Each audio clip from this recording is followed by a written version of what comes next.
अल्हम्दुलिल्लाहि रब्बिल आलमीन वस्सलातु वस्सलामु अला अशरफिल अंबियाइ वल मुरसलीन नबीना मुहम्मदिन व अला आलिहि व अस्हाबिहि अजमाइन अम्मा बाद।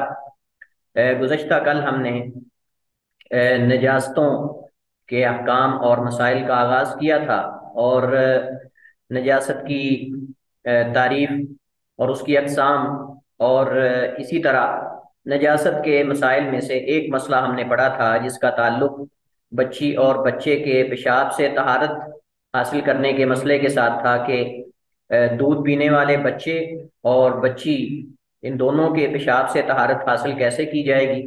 ये हमने गुज़श्ता कल के लेक्चर में ये मसला पड़ा था।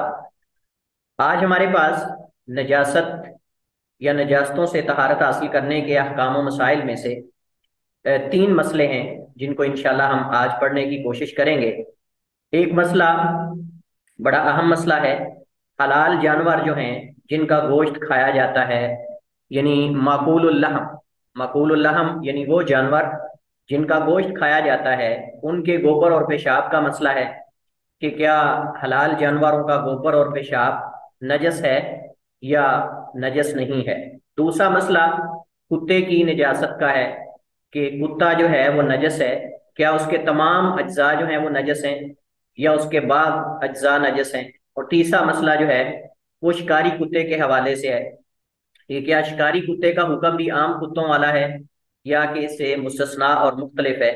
तो ये तीन मसले आज हमारे पास हैं नजास्तों के अहकाम व मसाइल में से। ये तीन मसले आज हम पढ़ेंगे। तो दूसरा मसला वो माकूलुल लहम जानवरों के गोबर और पेशाब का मसला है।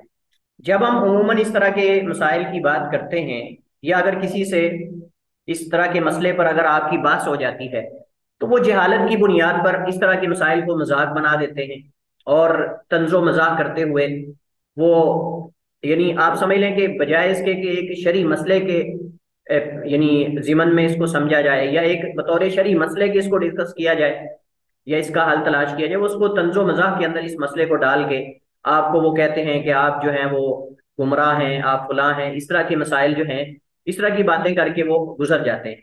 हालांकि ये मसला बड़ा अहम मसला है और खुसूसन जिन लोगों का कारोबार मतलब ये गायों और भैंसों और इस तरह के मतलब उनके कारोबार हैं, तो इस हवाले से इस मसले को शरीयत ने डिस्कस किया है और इस बारे में उलमा ने बकायदा जो है वो इसको मौज़ूए बहस बनाया है।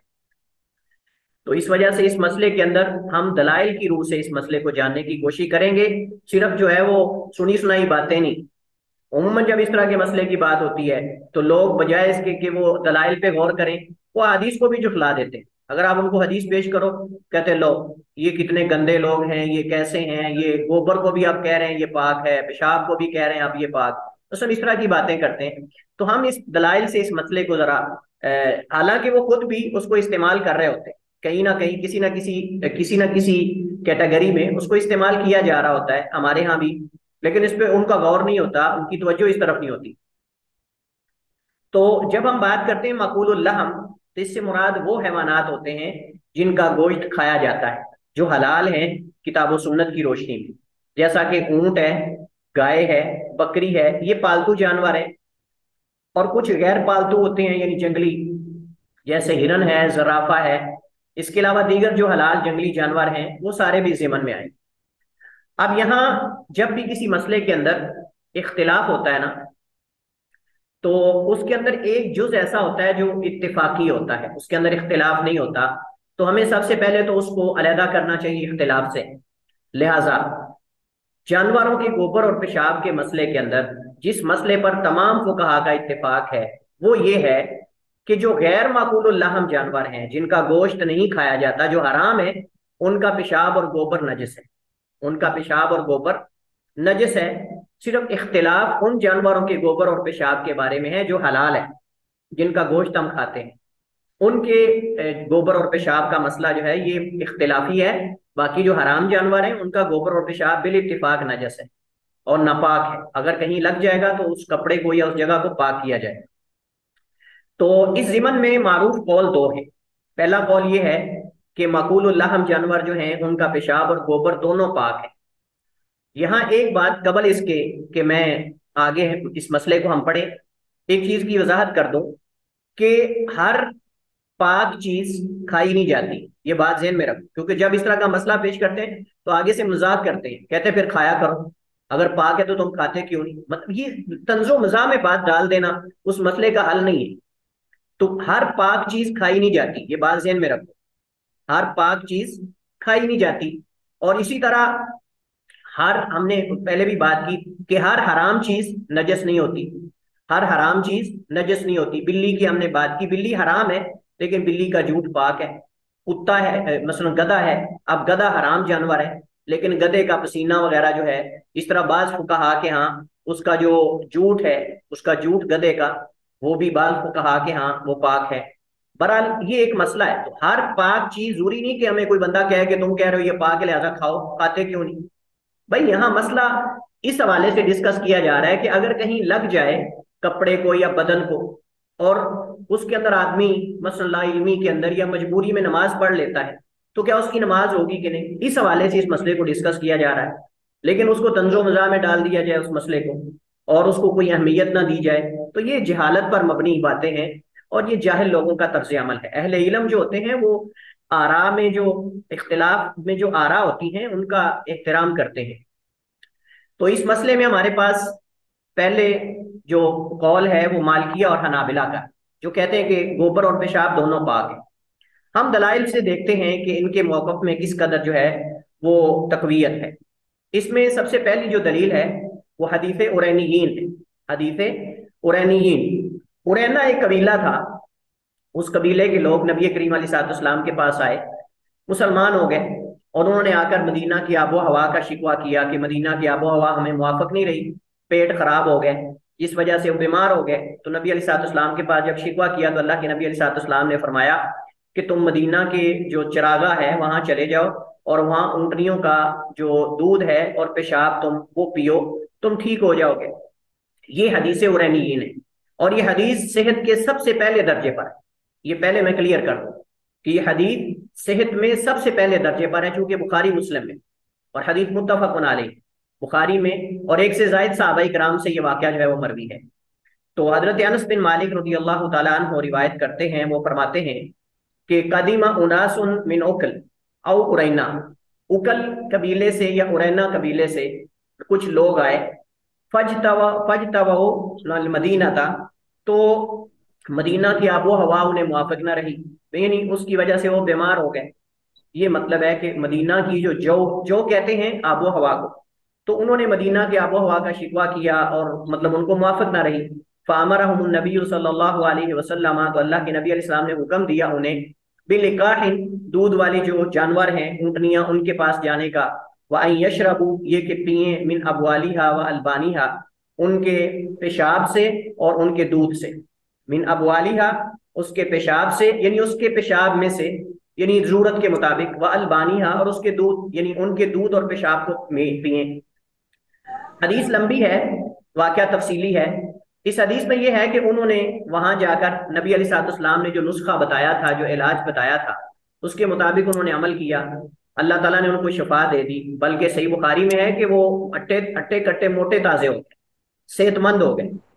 उन्होंने क्या किया, बजाय इसके कि शुक्रिया अदा करें और नबी अलैहिस्सलाम के सामने आकर जो आपने एहसान किया है उन पर, कि उसका शुक्रिया अदा करें, उन्होंने वहां जो चरवाहे थे, ऊँटनियां चराने वाले, नबी अलैहिस्सलाम के जो चरागाह के अंदर चरवाहे थे, उनको कत्ल कर दिया, उनकी आंखों में सुलाखें मारी और उनके आज़ा काट दिए, उनका मुसला किया और मुर्तद हो गए, और ऊँटनियां जो है वो भगा के ले गए। बहरहाल वो पकड़े गए। तो उन्होंने क्या किया कि चिरवाहों की आंखों में सुलाखें मारी और उनको कत्ल कर दिया और उनका मुसला किया और चले गए। जब पकड़े गए तो नबी करीम अलैहिस्सलाम ने उनके साथ उसी तरह सलूक किया जैसे उन्होंने चिरवाहों के साथ किया था। आपने उनके हाथ पांव काट दिए और उनकी आंखों में सुलाखें मारी गर्म करके लोहे की, और आपने उनको कत्ल तड़पते हुए गर्म सहरा के अंदर छोड़ दिया, यानी जो हर्रा शर्किया था, पथरेला इलाका, वहां तड़प तड़प के वो मर गए। क्योंकि वो उनकी कई कई उनके जराइम थे। एक तो उनका जुर्म ये था कि उन्होंने चरवाहों को कत्ल किया, दूसरा ये कि मुर्तद हो गए, तीसरा ये कि उन्होंने मुसला किया, तो किसासन उनका मुसला किया गया। बहरहाल कई उनके जराइम थे। और एक उन्होंने जो है वो डकैती की। आपको आपको पता है कि जो हिराबा है, डकैती करना, इसकी सजा कुरान करीम के अंदर बड़ी सबसे सख्त सजा इसकी बयान, अन युक़त्तलू औ युसल्लबू, उन्हें बेदर्दी से कत्ल किया जाए और उन्हें सूली पे चढ़ा दिया जाए, या उनके आज़ा, उनके हाथ पांव मुखालिफ सिमत से काट दिए जाए। बहरहाल हमारा यहाँ जो इस वाक़े से जो मसला जिससे ताल्लुक है वो ये है कि नबी करीम अलैहिस्सलाम ने उन्हें ऊँटनियों का दूध और पेशाब पीने का हुक्म दिया इलाज के तौर पर, और जब उन्होंने पिया तो तंदुरुस्त हो गए, सेहतमंद हो गए। तो मुझे बताइए कि जब हलाल जानवरों का पेशाब या उनका गोबर अगर वो नजस है, तो अल्लाह के नबी अलैहिस्सलाम, हम चले पेशाब का मसला पहले डिस्कस करते हैं, अल्लाह के नबी अलैहिस्सलाम उनको कैसे इलाज के तौर पे बता सकते हैं अगर वो नजस है? तो ये सवाल है। चलिए खैर, बहरहाल तो ये इस बात की दलील है कि वो नजस नहीं है। इस हदीस में रसूल करीम अलैहिस्सलाम ने ऊँटनियों का पेशाब पीने का हुक्म दिया, और अगर माकूलुल्लाह हम जानवरों का पेशाब नजस होता तो आप सल्लल्लाहु अलैहि वसल्लम उन्हें हरगिज भी इसका हुक्म ना देते। और अल्लाह ताला ने हराम चीज में अपनी उम्मत यानी इस उम्मत के लिए शफा नहीं रखी। अब्दुल्लाह इब्ने मसूद से रिवायत है, फरमाते हैं लम यजअलिल्लाहु शिफाअकुम फीमा हर्रम अलैकुम, अल्लाह ताला ने उन चीजों में तुम्हारे लिए शफा नहीं रखी जो अल्लाह ने तुम्हारे ऊपर हराम की। और ये हदीस सही इब्ने हिब्बान में हजरत उम्मे सलमा रज़ी अल्लाह तआला अन्हा से भी मरवी है कि नबी करीम अलैहिस्सलाम ने फरमाया इन्नल्लाह लम यजअल शिफाअकुम फीमा हर्रम अलैकुम, कि बेशक अल्लाह ताला, और ये हदीस सही है कि बेशक अल्लाह ताला ने तुम्हारी शिफा उन चीजों में नहीं रखी जो अल्लाह ने तुम्हारे ऊपर हराम की। दूसरी दलील ये है, हजरत अनस बिन मालिक रज़ी अल्लाह तआला अन्हु, ये मसला तो था पेशाब के हवाले से, तो ऊंट हो या कोई और हलाल जानवर हो, साफ ज़ाहिर है कि ऊंट भी हलाल है और दीगर जानवरों का हुक्म भी वही है। तो जब ऊंट का पेशाब जो है वो पीने का बतौर इलाज के तौर पर तजवीज किया गया है, तो दीगर जानवर जो हैं उनका पेशाब भी नजस नहीं होगा। लेकिन यहाँ एक मसला जो उमूमन बतौर एक तंजो मजाक के जिक्र किया जाता है, कहते हैं कि फिर गाय का जो पेशाब पीते हैं वो भी सही करते हैं हिंदू। हम कहते हैं कि नहीं, यहाँ हम ये नहीं कह रहे कि हर जानवर का पेशाब पीना जायज है। पेशाब पीना सिर्फ ऊंट का बतौर इलाज के, वो भी बतौर इलाज के, अगर कोई डॉक्टर या हकीम ये तजवीज देता है तो बतौर इलाज के जायज है, लेकिन दीगर जानवरों का पेशाब पीना जायज नहीं, क्योंकि अल्लाह के नबी ने ऊंटों के साथ, और आपने वही के जरिए बताया, और हकीम साहब को तो वही नहीं होगी, किसी और को तो वही नहीं होगी, अल्लाह के नबी अलैहिस्सलाम ने वही के जरिए बताया कि ऊंटों के पेशाब में शफा है। तो अगर तो कोई मौली साहब या अगर कोई डॉक्टर हकीम साहब कहते हैं कि जी मेरे ऊपर वही आती, तो फिर तो वो कह दें कि ठीक है गाय का भी पी लो, फलां का भी पी लो, फलां का भी पी लो। लेकिन नहीं, ये खास है ऊंट के साथ। लेकिन उसके पाक ना पाक होने का मसला ये आम है, ये तमाम हलाल जानवरों के साथ यानी ये सेम है, क्योंकि एक होता है उसकी पाक और ना पाक होना, और एक है उसको बतौर इलाज के इस्तेमाल करना या ना करना। बहरहाल मजीद तफसीलात इंशाल्लाह आगे आए। अब ये तो मसला था पेशाब के हवाले से हलाल जानवरों के। गोबर कैसे, मतलब पता चलेगा हमें कि गोबर हलाल जानवरों का जो है वो नजस नहीं है, या वो पाक है या ना पाक है? तो इनकी दलील गोबर के पाक होने की वो हजरत अनस की ही हदीस है। फरमाते हैं कान नबी सल्लल्लाहु अलैहि वसल्लम युसल्ली क़ब्ल अन युबनल मस्जिदु फी मराबिदिल गनम, अल्लाह के नबी अलैहिस्सलाम नमाज पढ़ा करते थे कबल इसके कि मस्जिद नबवी की तामीर हो। मस्जिद नबवी की तामीर से पहले अल्लाह के नबी अलैहिस्सलाम नमाज पढ़ाया करते थे, कहाँ? फी मराबिदिल गनमी, बकरियों के बाड़े में। हदीस कहाँ है? हदीस सबसे आला दर्जे की सही हदीस है, सही बुखारी और सही मुस्लिम में। ये भी हदीस सही बुखारी में, बल्कि एक से जायद सहाबा इकराम से। अल्लाह के नबी अलैहिस्सलाम मस्जिद नबवी की तामीर से पहले कई महीनों तक आपने बकरियों के बाड़े में नमाज पढ़ी। एक दलील हो गई। और आप जानते हैं कि बकरियां जहां बांधी जाती हैं वहां उनका पेशाब भी होता है, वहां उनका गोबर भी होता है, वहां उनका गोबर भी होता है, मतलब उनकी मेंगनियां वगैरह इस तरह की चीजें जो होती हैं वो भी होती हैं। अच्छा, ये एक दलील हो गई। दूसरी दलील ये है, हजरत जाबिर रजी अल्लाह तआला अन्हु से रिवायत है कि एक आदमी ने आकर नबी अलैहिस्सलाम से सवाल किया, उसल्ली फी मराबिदिल गनम, क्या मैं बकरियों के बाड़े में नमाज पढ़ सकता हूँ? काला नाम, तो आपने फरमाया हाँ। आगे अगला हिस्सा इस हदीस का ये है कि उस सहाबी ने ऊंटों के बाड़े में नमाज पढ़ने के बारे में सवाल किया, तो आपने फरमाया कि नहीं, क्योंकि ऊंट एक उसके अंदर शैतानियत होती है, और वो हो सकता है कि नमाज पढ़ने के दौरान ऊंट बंदे को रौंद दे, उसको नुकसान पहुंचाए, इस वजह से। और वैसे भी ऊंट के अहकामात कुछ बकरियों से या दीगर जानवरों से कुछ मुस्तस्ना है, जैसे आगे इसकी वजाहत मैं करूंगा इंशाअल्लाह। पहला कौल और उसके तीन दलाइल हमने पढ़े। और पहला कौल क्या था कि हलाल जानवरों का गोबर और पेशाब जो है वो पाक है, नजस। लेकिन फिर मैं दोबारा कहूंगा कि जरूरी नहीं कि हर पाक चीज खाई भी जाए, जरूरी नहीं कि हर पाक चीज जो है वो खाई भी जाए। अ, दूसरा कौल ये है कि माकूलुल लहम और गैर माकूलुल लहम दोनों का गोबर और पेशाब नजस है। ये कौल हनफिया और शाफिया का है। तो यहां गोया कि चार जो मजाहिब हैं, दो दो हो गए, दो एक तरफ, दो एक तरफ। पिछला कौल जो है वो हनाबिला और मालकिया का था, और ये हनफिया और शाफिया का है। आइए इनके दलाइल भी हम देखते हैं, फिर हम देखेंगे इसमें राजे क्या है। पहली इनकी दलील ये है, जो कहते हैं कि हलाल जानवरों का और गैर जो हलाल है सबका, यानी उनका गोबर नजस है, पेशाब और नजस, यानी सबका बराबर है, कोई फर्क नहीं। इनकी पहली दलील हजरत जाबिर की जो गुज़श्ता हदीस मैंने जिक्र की, उसमें कहते हैं कि हदीस का अगला हिस्सा ये कि एक आदमी ने जब बकरियों के बाड़े में नमाज की इजाजत मांगी तो आपने दे दी, लेकिन जब उसने कहा कि उसल्ली फी मुबारिक लिबिल, क्या मैं ऊंटों के बाड़े में नमाज पढ़ूं, काल अला, तो आपने फरमाया कि नहीं, और मैं कि नहीं उसमें ना पढ़ो। तो वजह इस्तदलाल ये है कि नबी करीम अलैहिस्सलाम ने उस आदमी को ऊंटों के बाड़े में नमाज पढ़ने से इसलिए मना किया है क्योंकि इनका पेशाब और गोबर नजस है। लेकिन फरीके मुखालिफ ने, जो पहले कौल वाले हैं, उन्होंने इसका जवाब ये दिया है कि ऊंटों के बाड़े में नमाज पढ़ने से इसलिए रोका गया है क्योंकि ऊंट के अंदर शैतानियत होती है, जैसा कि बाज अहादीस में भी वारिद हुआ है। तो मुमकिन है कि वहां नमाज पढ़ते हुए कोई ऊंट आदमी को नुकसान पहुंचा दे, इसलिए आप सल्लल्लाहु अलैहि वसल्लम ने वहां पढ़ने से मना कर दिया। अब साहिल के ज़हन में ये सवाल उठ सकता है कि अगर ऊंट ना हो तो फिर, अगर ऊंट ना हो वहां तो फिर, तो भाई फिर भी जायज नहीं है। क्योंकि अगर अल्लाह के नबी अलैहिस्सलाम इजाजत दे देते कि अगर ऊंट ना हो तो पढ़ लो, तो फिर लोगों ने तब भी पढ़ने लग जाना था जब ऊंट होते, तो फिर नुकसान तो होना था वही।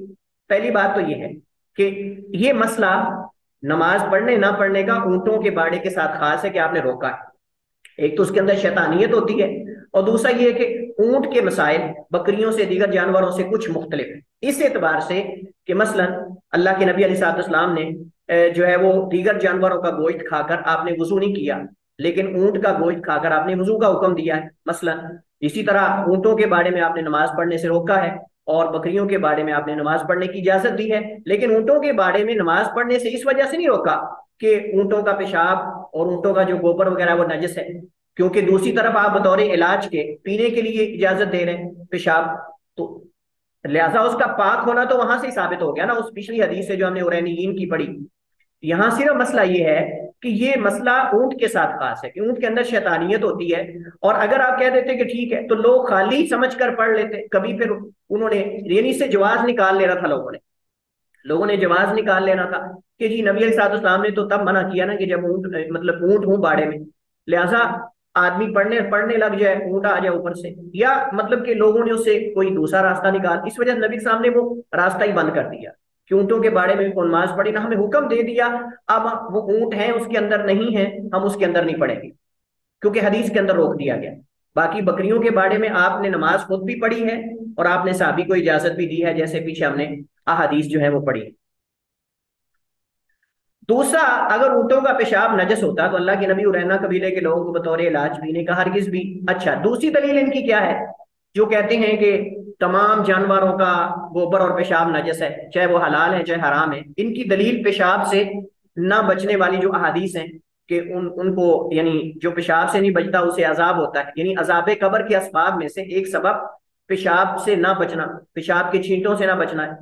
जैसा कि हजरत अब्दुल्ला इब्ने अब्बास रदी अल्लाह तआला अन्हुमा की हदीस है, काला फरमाते हैं, कल मैंने इशारा किया था इस हदीस की तरफ, मर्रन नबी सल्लल्लाहु अलैहि वसल्लम बिकब्रैनि, अल्लाह के नबी अलैहिस्सलाम दो कब्रों के पास से गुजरे, फकाला, और आपने फरमाया। हदीस इख्तिसार के साथ जिक्र की गई है। इस हदीस की तफसील में यह है कि नबी करीम अलैहिस्सलाम की जो सवारी थी उसने बुदकना शुरू कर दिया, तो अल्लाह के नबी अलैहिस्सलाम को बताया गया वही के जरिए कि यहाँ, आपने पूछा यहाँ कोई कब्रें हैं, तो बताया गया कि यहाँ कब्रें, आपने बताया कि इन कब्र वालों को अजाब हो रहा है, इन्नहुमा ला युअज़्ज़बानी व मा युअज़्ज़बानी फी कबीरिन, कि बेशक इन दोनों को अजाब हो रहा है और नहीं अजाब हो रहा किसी बड़े गुनाह में, यानी ऐसा गुनाह है जिसे ये बड़ा नहीं समझते थे। गुनाह तो बड़ा ही है, कबीरा गुनाहों पर ही अजाब होता है, सगीरा पर तो नहीं होता, कबीरा गुनाहों पर ही अजाब होता है।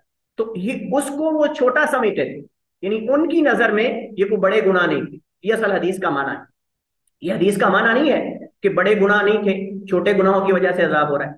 मतलब ये कि उनको कोई, उनकी नजर में बड़े गुनाहों में अजाब नहीं हो रहा। फिर ये कौन से दो गुनाह थे? फरमाया अम्मा अहदुहुमा फकान ला यस्ततिरु मिन बौली मिनल बौल, इनमें से एक पेशाब से नहीं बचता। तो वो कहते हैं कि इस हदीस में जो पेशाब है मुतलक है, किसी भी चीज का पेशाब। वह अम्मा लाखरू, और रहा दूसरा, फकाना यमशी बिन नमीमा, वो चुगलखोर था, चुगली करता था, एक की बात सुनी दूसरे को, दूसरी की तीसरे को, आपस में लड़ाया उनको और निकल गया। चुगलखोर ये भी एक फनकारी है, ये भी एक ऐसा काम है जिसको कोई काम ना मिलता हो उसका ये भी काम है। जिसको कोई काम ना मिलता हो उसका यही काम है कि चुगलियां करे, उसकी उसको बताए, उसकी उसको बताए, लड़ाया और साइड पे हो गया। ये भी एक बकायदा बाज लोगों का फन है। और बाज लोगों ने बाज बंदे इसलिए रखे होते हैं कि तुमने बस चुगलियां करनी है, तुमने बस शिकायतें करनी है और बताना है कि फलां क्या अल्लाह मुस्तान। बहरहाल, तो यहाँ वो कहते हैं कि हदीस में बौल का जिक्र है, तो बौल यानी पेशाब कोई भी हो सकता है। लेकिन दूसरी हदीस में वजाहत है ला यस्ततिरु मिन बौली ही, अपने पेशाब से नहीं बचता था। लिहाजा आदमी का पेशाब नजस है, इसमें कोई इख्तिलाफ ही नहीं। वो हदीस हमने पढ़ी कि बद्दू आया और उसने आकर, आगे भी हदीस आ रही, तो उसने आकर मस्जिद के कोने के अंदर एक एक तरफ में पेशाब कर दिया, तो अल्लाह के नबी अलैहिस्सलाम ने उस पर डोल पानी का बहा दिया। और इसी तरह पीछे हमने हदीस पढ़ी बच्ची और बच्चे के पेशाब से तहारत हासिल करने के बारे में। तो ये सारी इस बात की दलीलें हैं कि इंसान का पेशाब तो बिल इत्तेफाक जो है वो नजस है, इसमें कोई इख्तिलाफ ही नहीं। हम मसला यहाँ डिस्कस कर रहे हैं जानवरों के पेशाब का, तो बतौर दलील के इंसान के बारे में जो हदीस है बंदे के बारे में उसको ला के पेश करना मेरे ख्याल में ये दुरुस्त नहीं। बहरहाल इस्तदलाल किया गया है, लेकिन सही बात यह है कि इससे इस्तदलाल दुरुस्त नहीं, क्योंकि हदीस में माकूलुल्लाह हम जानवरों के गोबर और पेशाब में नजस होने की कोई दलील ही नहीं। क्योंकि इस हदीस के बाद अल्फाज में है कान ला यस्ततिरु मिन बौली, वो अपने पेशाब से नहीं बचता था। दूसरा, जिन हदीस में पेशाब से बचने का हुक्म दिया गया वो आम है, जबकि माकूलुल्लाह हम जानवरों के पेशाब के पाक होने के बारे में वारिद होने वाली रिवायात खास है। और उसूली कायदे के मुताबिक ये कायदा है कि खास को आम पर मुकद्दम किया जाएगा। जब खास और आम में तारुस हो तो खास को मुकद्दम किया जाएगा, और आम को गैर माकूलुल्लाह हम जानवरों और इंसान के पेशाब के नजस होने पर महमूल किया जाएगा। यानी जहां आम हुक्म है पेशाब से बचने का, उससे मुराद वो पेशाब है जो नजस है, मुराद इंसानों का या गैर माकूलुल्लाह हम हराम जानवरों का। और जहां उनके पाक होने की दलील मिल जाएगी वो हलाल जानवर हैं जिनका गोश्त खाया जाता है, जैसे अभी हमने उसके बारे में अहादीस पढ़ी। अब आपके सामने दलाइल वाज़ेह हैं। राजे यही है कि माकूलुल्लाह हम हलाल जानवरों का गोबर और पेशाब दोनों पाक है, लिहाजा अगर इनमें कुछ कपड़े को या किसी जगह को लग जाए तो वो नजस नहीं होगा। तंबी, हलाल जानवरों के गोबर और पेशाब को पाक कहने का मतलब ये ना लिया जाए कि गोबर का खाना या पीना ये जायज है, क्योंकि हर पाक चीज हलाल नहीं होती। हर पाक चीज हलाल नहीं होती, ये बात ज़हन में रखें। हलाल हराम का ताल्लुक खाने के साथ है और पाक नापाक का ताल्लुक लगने के साथ है। समझ रहे, दोनों मसाइल को मिक्सिंग ना करें। जब मिक्सिंग होती है ना तो फिर इंसान ज़हनी तवाज़ुन भी बसा औकात खो बैठता है। तो इस वजह से ये मसले को आपने स्किप नहीं होने देना कि हलाल हराम का ताल्लुक खाने पीने के साथ है और पाक नापाक का ताल्लुक जो है वो पाकी और नापाकी के साथ। ये बात ज़हन में रखें। अच्छा, मसलन इंसान है, अब इंसान जिसम जिसम के एतबार से तो इंसान पाक है, लेकिन उसका गोश्त हराम है। इंसान का गोश्त नहीं खा सकते हम, हालांकि इंसान पाक है लेकिन उसका गोश्त हराम है। इसकी एक मिसाल है।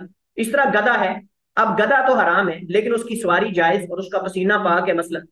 अच्छा, यहाँ जो लोग कहते हैं कि हलाल जानवरों का गोबर और पेशाब, अगर तुम कहते हो अगर तुम कहते हो कि वो पाक है तो फिर खाया करो।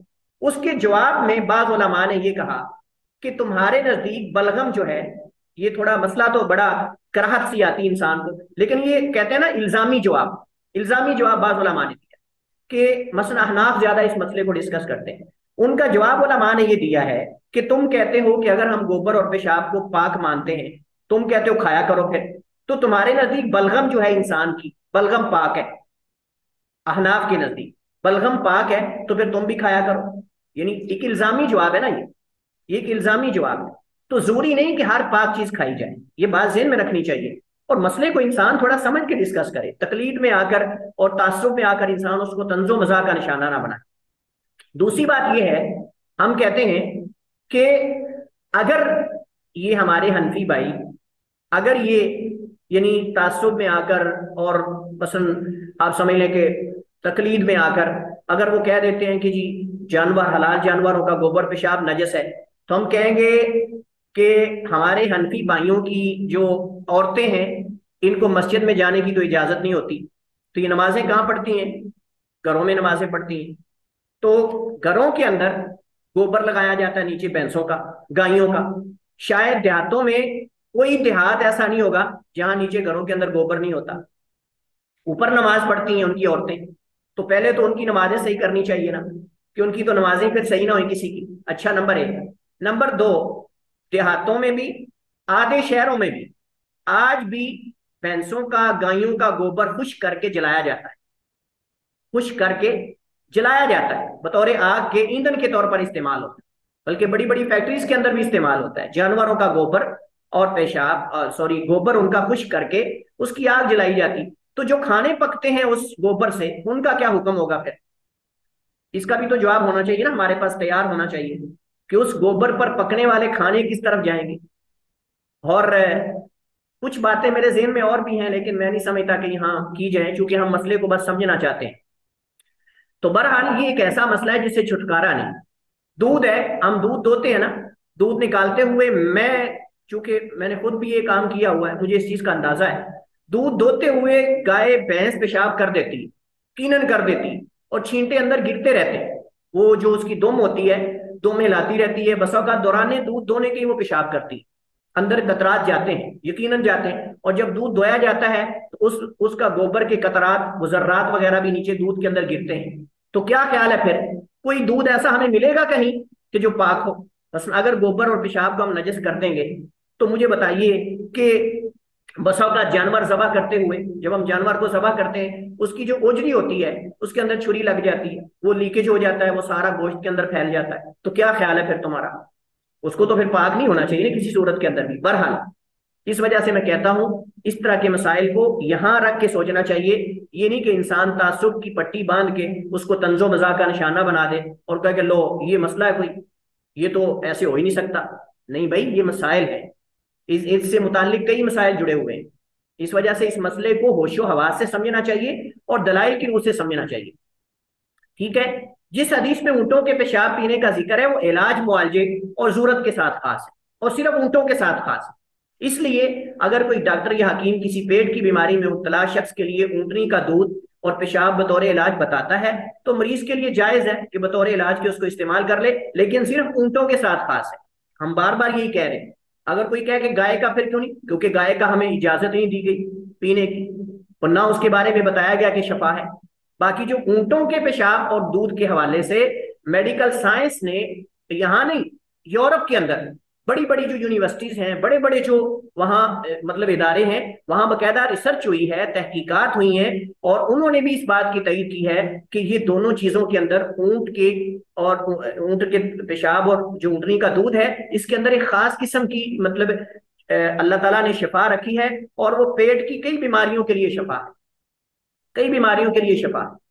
तो गैर मुस्लिम भी इस बात को तस्लीम करते हैं, सिर्फ मुसलमान नहीं, गैर मुस्लिम जो डॉक्टर हजरात हैं वो भी इस बात को तस्लीम करते हैं। और बतौर इलाज के इस वक्त यूरोप के अंदर सबसे ज्यादा पेट की बीमारियों का इलाज ये समझा जाता है, और बकायदा इसको बतौर इलाज के इस्तेमाल किया जाता है। बाकी अगर कोई आदमी इसे नहीं समझता अपने लिए, कहता है कि भाई मैं, मुझे इससे मतलब नफरत है, या मतलब मैं इसको मतलब नहीं, तबीयत मेरी नहीं मानती, तो ठीक है भाई, आप तबीयत, ये इंसान की अपनी तबीयत पर, लेकिन किसी अल्लाह और उसके रसूल की जो मतलब हलाल करता चीज है उसको हराम नहीं हम कर सकते। हम अपनी तरफ से ना किसी को पाक ना पाक बना सकते हैं, ना किसी को हलाल हराम बना सकते हैं। लिहाजा इस वजह से हमारे पास दलील होनी चाहिए किताब और सुन्नत की रोशनी में। इसके बाद हमारे पास तीसरा मसला है। मैंने कल भी कहा था सवालात आखिर में होंगे, सवालात आखिर में होंगे। तीसरा मसला कुत्ते की निजासत का है। कुत्ते के जो नजस और अदम नजस होने के बारे में, कि क्या कुत्ता नजस है या नहीं।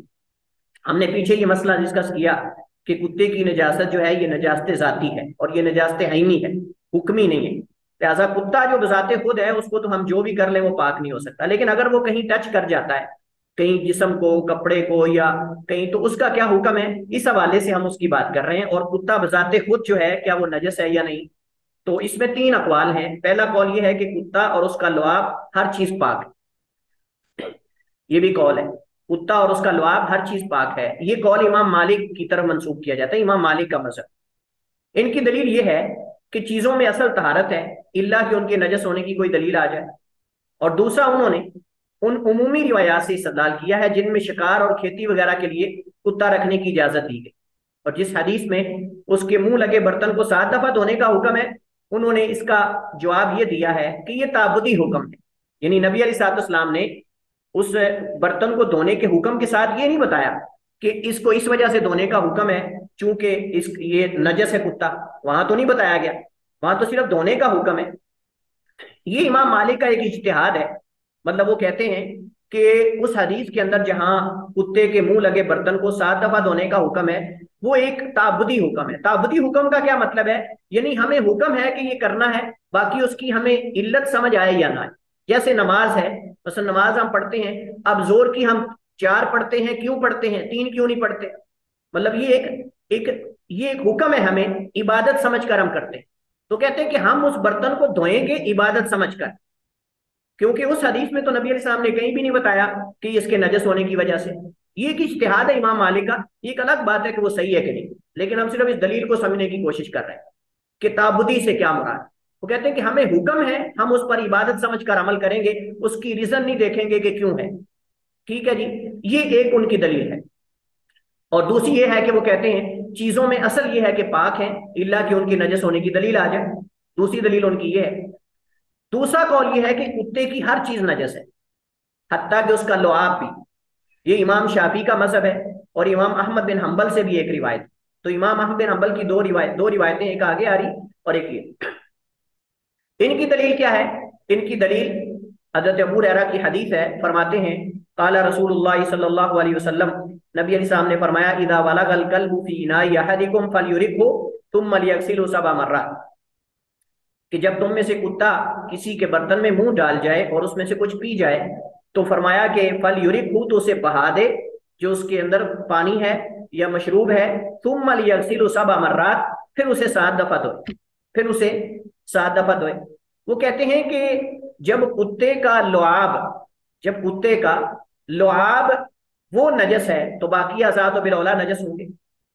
कुत्ते का लुआब जो है वो जब नजस है तो बाकी उसके अज़ा नजस। लिहाजा ये क्यास, इसको कहते हैं क्यास, कि किसी असल मसले पर उसकी फरा, उसके मिलते जुलते मसले को उस पर क्यास करना। तो कुत्ते के एक उसके उज़्व के बारे में, यानी जुबान जो है उस पर क्यास करते हुए उसके तमाम अज्जा को उस पर उन्होंने वही हुक्म दे दिया जो उसके लुआब का यानी उसकी जुबान का हुक्म है।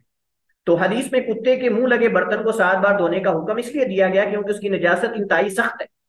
आप देखें, नबी करीम अलैहिस्सलाम से एक औरत ने आकर सवाल किया, अल्लाह के रसूल, एक सहाबिया ने आकर पूछा, अल्लाह के रसूल, मैं जब मेंसिस से फारिग होती हूँ यानी पाक होती हूँ, तो कपड़े को कैसे पाक करूं जिसको खून लग जाए, यानी जिसको मेंसिस का खून लग जाए उसको कैसे पाक करूं? तो अल्लाह के नबी सल्लल्लाहु अलैहि वसल्लम ने फरमाया उसको पहले खुरचो, फिर उस पर पानी डालो, फिर उसको अच्छी तरह मलो और मलने के बाद उसको धो। और एक हदीस में अगर उसके खून के निशान यानी रंगत रह भी जाए तो कोई हरज नहीं, उसका असर खत्म होना चाहिए। असर का मतलब ये है कि उसकी असल जायल हो जाए, अगर उसके कुछ धब्बे रह भी जाते हैं तो असर अंदाज नहीं होंगे। ये हदीस के अल्फाज हैं जो मैं सिर्फ उसके माना जिक्र कर रहा हूँ। मतलब ये है कि नबी अलैहिस्सलाम ने हत्ता के खून लगे कपड़े को भी पाक करने के लिए 7 दफा हुक्म ही दिया धोने का। ना 5 दफा, ना 7 दफा, ना 4 दफा, बल्कि जितनी दफा धोने से वो पाक हो जाए उतनी दफा ही काफी। चाहे एक दफा धोने से कुछ चीज पाक हो जाए, लेकिन कुत्ते के मुंह लगे बर्तन को 7 दफा क्यों खास किया है? इससे पता चलता है कि कुत्ते की नजासत इंतहाई सख्त है, इस वजह से 7 दफा हुक्म दिया है। जितनी नजासतें हैं, किसी नजासत को 7 दफा धोने का हुक्म नहीं, बल्कि वो खास है सिर्फ तहारत के साथ। चाहे एक दफा धोने से ताहिर हो जाए, चाहे 2 दफा, चाहे 3 दफा, चाहे 4 दफा, लेकिन कुत्ते को खास किया है 7 दफा के साथ। इस बात की दलील है कि कुत्ते की नजासत इंतहाई गलीज और सख्त है। लिहाजा वो कहते हैं कि जब ये सख्त है तो फिर बाकी अज्जा भी उसी तरह नजस होंगे। गोया कि इनके यहाँ क्यास है। और क्यास क्या है? कुत्ते के दीगर पार्ट्स जो अज्जा हैं उनको उसकी जुबान और उसके जो लुआब है उस पर क्यास किया। तीसरा कौल और आखिरी कौल यह है कि कुत्ते के बाल पाक हैं और उसका लुआब और बाकी अज्जा नजस है। मतलब यह है कि अगर कुत्ता चलते हुए कहीं आपके कपड़े को टच कर गया है और उसके बाल खुश्क हैं, ये एक अलग मसला है कि खुश्क हैं या तर हैं, ये बाज फुकहा ने इसमें फर्क किया है। तो वो कहते हैं कि आपके कपड़े, आपका बदन नजस नहीं होगा। लेकिन कुत्ता बजाते खुद नजस है, लेकिन उसके बाल अगर कहीं लग जाते हैं तो वो नजस नहीं करेंगे। बाकी सारे अज्जा उसके नजस हैं सिवाय उसके बालों के। मतलब ये कि बाल अगर कहीं लग जाते हैं तो वो नजस नहीं करेंगे आपके कपड़े या आपके बदन को। ये इमाम अबू हनीफा रहमतुल्लाह ताला का मज़हब है। और इमाम अहमद बिन हंबल से भी एक रिवायत यही। इनकी दलील क्या है? इनकी दलील एक तो हजरत अबू हुरैरा की हदीस है। उस हदीस में वो कहते हैं कि बाकी अज्जा को हम उस पर क्यास करेंगे, उसके लुआब पर, लेकिन बालों को क्यों मुस्तस्ना करेंगे? बालों को इस वजह से क्योंकि नबी अलैहिस्सलाम ने मुस्तस्ना किया है। अल्लाह के नबी साहब ने क्या कहा मुस्तस्ना किया है? अल्लाह के नबी अलैहिस्सलाम ने शिकारी कुत्ता रखने की इजाजत दी, खेती के लिए कुत्ता रखने की, जानवरों की रखवाली के लिए कुत्ता रखने की इजाजत दी है। लेकिन किसी हदीस में भी आपने किसी सहाबी को नहीं फरमाया कि अगर कुत्ता तुम्हारे कपड़ों को टच कर जाए तो तुमने कपड़े पाक करने या कपड़ों को पाक करना जरूरी है। किसी हदीस के अंदर यह हुक्म नहीं दिया गया। हालांकि कुत्ता रखने की इजाजत दी गई है इन तीन कामों के लिए, लेकिन वहां किसी हदीस के अंदर, हालांकि नबी साहब ने सारे अहकामात जिक्र किए शिकार के, लेकिन उन अहकामात के साथ ये कहीं जिक्र नहीं किया कि अगर कुत्ते के बाल तुम्हारे कपड़ों को टच कर जाएं तो तुम अपने कपड़ों को पाक करोगे। ये कहीं भी जिक्र नहीं। लिहाजा ये मजबूरी की सूरत में, यानी जरूरत के लिए बालों को मुस्तस्ना कर दिया गया। जैसे हमने कल पढ़ा था बिल्ली के जूठ का मसला, कि बिल्ली हराम है लेकिन उसके जूठ को मजबूरी की वजह से शरीयत के हुक्म में वुसअत पैदा हो गई और उसके अंदर रुख्सत रख दी गई कि बिल्ली का जूठ पाक है मसला। तो इसी तरह कुत्ता आप साफ जा रहे हैं कि शिकार के लिए अब हर दफा तो कपड़े नहीं चेंज करेंगे। मसलन एक बंदा शिकारी कुत्ता लेके जा रहा है, रास्ते में नमाज का टाइम हो गया है, अब उसने साफ जा कुत्ता जब पकड़ा हुआ है तो वो कपड़ों को तो टच करेगा बार बार। तो अब क्या ख्याल है, वो कपड़े ही बदलता रहे, हर दफा कपड़े बदलेगा, क्या करेगा वो? तो यानी ये बिल्कुल जैसे वो मसला था कि जब किसी मसले के अंदर मुशक्कत आती है हुक्म के अंदर तो वहां वुसअत पैदा हो जाती है, शरीयत के हुक्म में आसानी पैदा हो जाती है। तो ये इस मुनासबत से इमाम साहब ने और दीगर जो उलमा इसकी तईद करते हैं, उन्होंने कुत्ते के बालों को मुस्तस्ना किया है। और बाज ने कहा कि अगर गीले हों तो फिर नजस कर देंगे कपड़े को, और अगर खुश्क हों तो फिर नजस नहीं करेंगे। तफसील इंशाल्लाह आगे मैं जिक्र करता हूँ। शेखुल इस्लाम इब्ने तैमिया रहमतुल्लाह अलैह फरमाते हैं, और यही कौल ज्यादा सही मालूम होता है, लिहाजा अगर कुत्ते के बालों की रतूबत यानी तरी कपड़ों या जिस्म के किसी हिस्से को लग जाती है तो वो नजस नहीं होंगे। क्योंकि जब रसूलुल्लाह सल्लम शिकार, बकरियों और खेती की हिफाजत के लिए कुत्ता रखने की इजाजत दी है तो आप सल्लम के इल्म में था कि उसका जिस्म आदमी के कपड़ों और आदमी के जिस्म को मस या टच करेगा, लेकिन इसके बावजूद आप सल्लम ने उसे धोने का हुक्म नहीं दिया। तो अलामा इब्ने शेखुल इस्लाम इब्ने तैमिया रहमतुल्लाह ताला फरमाते हैं, तो ये ऐसे ही है जैसे खच्चर या गधे पर सवारी करने वाले के कपड़ों और जिस्म को लाजमन उसकी रतूबत या पसीने में से कुछ ना कुछ लगता है, लेकिन वो उसे पाक नहीं करता और ना उसका हुक्म दिया जाता है। यानी वो उसे पाक नहीं करता, मतलब ये है कि अगर वो लग जाए तो उसके पाक करने का हुक्म नहीं दिया गया, और ना ही मतलब उसको पाक करता है कोई। अच्छा, इब्ने उसैमीन रहमतुल्लाह ताला ने इस मसले में कुछ मजीद तफसील जिक्र की है। इब्ने उसैमीन ने, अल्लामा इब्ने उसैमीन रहमतुल्लाह अलैह, उन्होंने बालों के खुश्क और तर होने में फर्क किया है। वो कहते हैं कि अगर कुत्ते के बाल खुश्क हैं तो फिर तो अगर कहीं टच कर जाते हैं आपके कपड़ों को, आपके बदन को, तो पाक करने की जरूरत नहीं, आप पाक हैं। लेकिन अगर वो गीले हैं, उसमें रतूबत है, जैसे इब्ने तैमिया रहमतुल्लाह ताला जिक्र कर रहे हैं, तो कहते हैं कि इस सूरत में डर है इस बात का कि वो उसका पेशाब हो, या हो सकता है कि कुत्ता उमूमन आपको पता है कि वो तहारत वगैरह इस चीजों का ख्याल उसको मतलब नहीं होता, पेशाब अपने ऊपर कर लेता है, पेशाब के अंदर लेटता है, कुछ करता है। अगर उसको पानी लगता है तो हो सकता है वही निजासत जो उसके बदन के साथ चिपकी हुई है वो ताजा हो जाए, और ताजा होने के बाद वो आपके कपड़ों को टच कर जाए। लिहाजा वो कहते हैं कि एहतियात इसी में है कि अगर बाल खुश्क हों तो फिर तो कपड़ों को अगर टच कर जाएं या आपके बदन को तो उसको पाक करने की जरूरत नहीं। लेकिन अगर बाल गीले हैं तो इसमें बेहतर यह है, एहतियातन है, बाकी उन्होंने इसको वाजिब करार नहीं दिया। वो कहते हैं कि अगर गीले हैं तो एहतियात यही है कि उस कपड़े को जहां वो मस करें, टच करें, वहां उस कपड़े को उतने हिस्से को धो लिया जाए, उस कपड़े को उतने। लेकिन सवाल यहां ये है कि क्या उसको भी 7 दफा धोया जाएगा या आम निजासत की तरह उसको 1-2 दफा आप धो लें? राजे कौल ये है कि उसको सिर्फ पानी से धोना ही काफी है। उसमें 7 दफा, 5 दफा, 3 दफा का आदत जो है वो काउंट नहीं करेंगे। ये सिर्फ बर्तन के साथ खास है, खाने पीने वाले बर्तनों के साथ खास है, दीगर चीजों पर इसको आम नहीं करेंगे।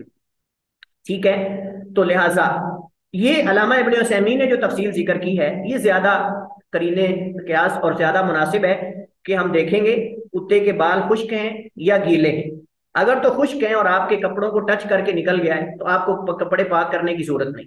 लेकिन अगर गीले हैं और आपके कपड़ों पे निशान भी लग गया है उसके टच करने से, तो फिर बेहतर यह है कि उतने हिस्से को आप जमा करें कपड़े को, और उसके ऊपर पानी डाल के उसको आप धो लें। अगर साबुन लगाना चाहते हैं तब भी, या वैसे पानी से धो लें तो इंशाल्लाह वो इसमें कोई हरज नहीं। अल्लाह आलम। बाकी इमाम शौकानी रहमतुल्लाह ताला और बाज़ उलमा ने जो कुत्ते के लुआब के अलावा उसके हर जुज को पाक करार दिया है, ये दुरुस्त नहीं, ये दुरुस्त नहीं है। वल्लाहु आलम। क्योंकि इसकी कोई दलील नहीं, इसकी कोई दलील नहीं है। वल्लाहु आलम। दलील ये कि वो कहते हैं कि वो जूट के साथ खास है, लुआब के साथ, बाकी किसी की दलील नहीं। लेकिन सही बात यह है कि लुआब पर क्यास करते हैं, उसके बाकी अज्जा भी नजस है। इसके बाद हमारे पास आखिरी मसला है, चौथा मसला, और वो है शिकारी कुत्ते के लुआब का मसला। क्या हम इसको भी बाकी कुत्तों की तरह समझेंगे, या कि शिकार के अहकामात मुख्तलिफ हैं? तो इसमें हमारे पास दो कौल है। पहला कौल ये है कि शिकारी कुत्ते का लुआब भी नजस है और उसे धोया जाएगा। ये जमहूर फुकहा का मजहब है, जमहूर फुकहा का। इनकी दलील वही हजरत अबू हुरैरा की हदीस है रज़ी अल्लाह तआला अन्हु की। गोया कि इन्होंने शिकारी और गैर शिकारी में फर्क नहीं किया। वो कहते हैं कि हदीस में है अल कल इदा वलागल कल, तो लफ्ज कल्ब है तो कल्ब के अंदर शिकारी गैर शिकारी सारे आते हैं। ये इनकी दलील है। दूसरा कौल ये कि शिकारी कुत्ते का लुआब नजस नहीं, क्योंकि जानवर के जिस हिस्से से पकड़कर वो शिकार करता है उसे धोया नहीं जाता और ना कहीं हुक्म है धोने का। लिहाजा शिकारी और गैर शिकारी को बराबर करना ये दुरुस्त नहीं है। क्यों? ये शाफिया और हनाबिला से एक रिवायत है, शाफिया का कौल है और हनाबिला से एक रिवायत है। इसका मतलब हनाबिला का असल जो उनका मौकफ है वो जमहूर के साथ है, लेकिन एक रिवायत शाफिया के साथ है। लेकिन असल ये कौल किनका है? दूसरा शाफिया का, शाफिया का है। जमहूर हमने कहा तो जमहूर के अंदर सारे हैं सिवाय शाफिया के, लेकिन सिर्फ हनाबिला से एक दूसरी रिवायत है, एक रिवायत उनके साथ। तो बहरहाल ये जमहूर शुमार ऊपर वाले होंगे और ये शाफियों का कौल होगा। अच्छा, इनकी क्या दलील है? कुरानी आयत है, अल्लाह ताला फरमाता है फकुलू मिम्मा अमसकना अलैकुम वज़कुरू स्मल्लाहि अलैहि, कि जिस शिकार को वो कुत्ते तुम्हारे लिए पकड़ कर रोक रखें तुम उससे खा लो और उस पर अल्लाह का नाम भी लो, अल्लाह का नाम लेकर उसे खा लो। लेकिन वजह इस्तदलाल ये है कि इस आयत में कहीं भी कुरान में या हदीस के अंदर कहीं भी हुक्म नहीं कि जिस जगह से कुत्ता शिकारी पकड़ के जानवर को खाए या रोके तुम उस जगह को धो लो और 7 दफा धो। ऐसा कहीं भी हुक्म नहीं। नबी करीम अलैहिस्सलाम ने सहाबा को शिकार के तफसीली अहकामात बताए, शिकार के बारे में तफसील से अहादीस मौजूद है। किसी हदीस में भी उस गोश्त को धोने का हुक्म नहीं जिसको कुत्ता पकड़ के जानवर को रोकता है या शिकार करता है। तो लिहाजा शिकारी कुत्ते और गैर शिकारी कुत्ते में फर्क किया जाएगा, और ये हदीस में फर्क है, हम नहीं कर रहे। हदीस में मसलन हजरत अदी बिन हातिम अदी बिन हातिम और इस तरह कई और सहाबाई कराम ने अल्लाह के नबी से शिकार के बारे में मसाइल पूछे। तो हजरत अदी ने सवाल किया, अल्लाह के रसूल, अगर मैं अपना कुत्ता छोड़ूं जो मुअल्लिम है, सुदाया हुआ कुत्ता है, और मैं छोड़ूं और मैं अल्लाह का नाम लेकर छोड़ूं और वो कुत्ता शिकार पकड़ ले और वो मेरे जाने से पहले उस शिकार को मार दे, यानी जख्मी करके उसको मार दे, तो क्या मैं वो शिकार खा सकता हूं? तो नबी अलैहिस्सलाम ने फरमाया कि जब तुमने अपने शिकारी कुत्ते को, शिकारी कुत्ता होना चाहिए, अब आवारा नहीं जो फिर रहे ऐसे वैसे, शिकारी कुत्ते को बिस्मिल्लाह पढ़ के छोड़ा है और उसने जाके जानवर को जख्मी भी कर दिया है और वो आपके जाने से पहले पहले जानवर मर भी गया है शिकार, तो आप उसको खा सकते हैं इस शर्त पर, इस शर्त पर कि कोई दूसरा कुत्ता उसके साथ शामिल ना हो, कोई दूसरा कुत्ता उसके साथ शामिल ना हो, क्योंकि हो सकता है वो दूसरा कुत्ता शिकारी ना हो। लिहाजा फर्क किया गया ना हदीस के अंदर शिकारी और गैर शिकारी का। फरमाया कि अगर दूसरा कुत्ता साथ शामिल नहीं तो फिर तुम खा सकते हो। अच्छा, यहाँ एक बात, शिकारी कुत्ते और गैर शिकारी कुत्ते में फर्क कैसे किया जाएगा? आप में से कोई बताएगा? जी कार साहब। बताइए। जो शिकारी कुत्ते होते हैं इधर भी हमारे गांव में भी लोगों ने रखे होते हैं, और वो उनकी खुराक भी अलहदा होती है, उनकी ट्रेनिंग भी अलहदा होती है। नहीं, ये कोई अलामत तो नहीं, ये कोई अलामत तो नहीं, अलामात है बकायदा। अलामात क्या है? सर मैं हाँ बताइए। सर जब उसको शिकार के लिए भेजा छोड़ा जाए तो वो भाग जाए, और जब उसको रोका जाए तो वो रुक जाए। और और मतलब उसकी ट्रेनिंग दी गई हो, अपने लिए ना खाए, उसमें से खुद ना खाए। हाँ, ये कहाँ से सुना आपने? सर मैंने आपसे पढ़ा है। हाँ, पुराना इल्म उजागर हो रहा है। जी जी सर। चलिए, बिल्कुल राइट, आसन थी। तीन निशानियां हैं शिकारी कुत्ते की। जब छोड़ा जाए तो चला जाए, ये ना हो कि बोंगों की तरह देख रहा हो इधर उधर। आवारा कुत्ते जो है उसको तो पता ही नहीं मुझे किधर छोड़ा जा रहा है। शिकारी कुत्ते की अलामत ये कि जब उसको शिकार की तरफ छोड़ा जाए तो फौरन भागे, जब रुकने को कहा जाए तो रुक जाए, और जब पकड़े शिकार तो अब खुद ना खाए। जो शिकारी कुत्ता है ना, वो कभी नहीं खाएगा शिकार से, वो आपके लिए रोक के रखेगा। वो जख्मी करके जानवर को आपके लिए रोक के रखेगा। लेकिन जो आवारा कुत्ते हैं, वो पहली बात उनको पता ही नहीं जाना किधर है, और दूसरी बात ये कि आप उनको कहो रुक जाओ, वो नहीं रुकेंगे, और पकड़ेंगे तो खा जाएंगे, आपके जाने से पहले चीख फाड़ कर देंगे जानवर को। लिहाजा ये अलामत और निशानी है। जब छोड़ा जाए तो चला जाए, जब रुकने को कहा जाए तो रुक जाए, और जब शिकार पकड़े तो खुद ना खाए। ये तीन निशानियां हैं। लिहाजा ऐसे कुत्ते को अगर अल्लाह का नाम लेकर छोड़ा है और उसने जख्मी भी किया है, उसके ऊपर बैठ कर ना मारे जानवर को। अगर दबाकर मार दिया है, खून नहीं निकाला, तो ये हलाल नहीं। ये हलाल नहीं, ये बाकायदा अहकामात है शिकार के अंदर। ये अहकामात है हदीस के अंदर मौजूद है। ये इस कदर तफसीलात मौजूद है हदीस के अंदर। शरीयत हमारी बहुत जामे माने, शरीयत हमारी मतलब इसके अंदर हर चीज की रहनुमाई की गई।